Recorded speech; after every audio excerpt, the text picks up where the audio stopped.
I picture John Kerry like at meetings and at summits speaking to like another foreign minister, and all of a sudden the guy's just like, hey John, by the way, you're doing a tremendous job as Secretary of State.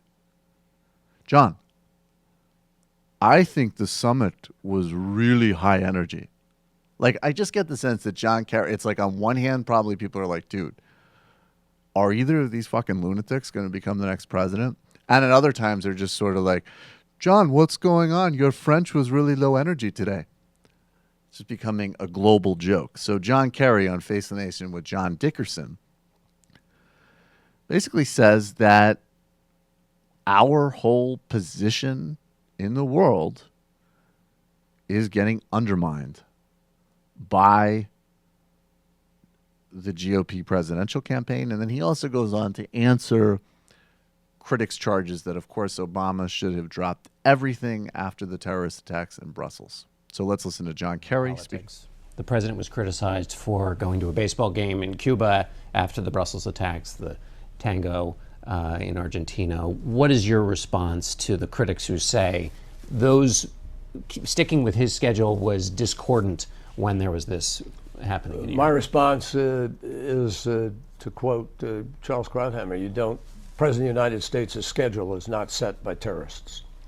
The President of the United States has major diplomatic responsibilities. He has to engage with other countries.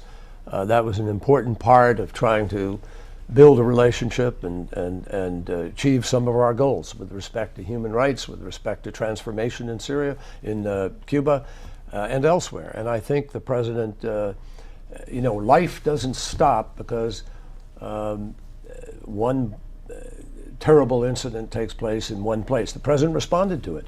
He talked to the Prime Minister of Belgium from Cuba. So I talked to the Foreign Minister from Cuba.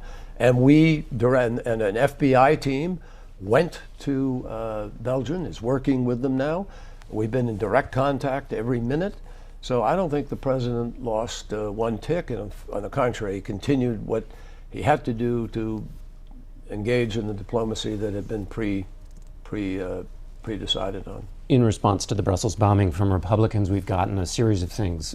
More talk about banning Muslim immigrants, talk about surveilling Muslim neighborhoods, and also waterboarding. As you deal with people overseas, is that seen as the circus of campaigning, or is there any way in which that rhetoric has any effect overseas? Everywhere I go, every leader I meet, they ask about what is happening in America. They cannot believe it. I think it is fair to say that they're shocked. They don't know where it's taking the United States of America. It upsets people's sense of equilibrium about our steadiness, about our reliability.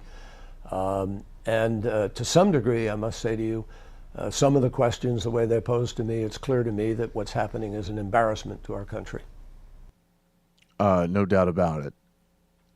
Several months ago, there was another head of state who seemed to be more on the amused end of this reaction to our presidential race. We played this clip. What date? Do you remember when we played this clip, Matt? This was several months ago. This was Iranian President Hassan Rouhani speaking to Christiane Amanpour, and she asked him about the Republican presidential field's rhetoric on Iran, and you think he might feel threatened by it because people were talking about, potentially attacking Iran on day one.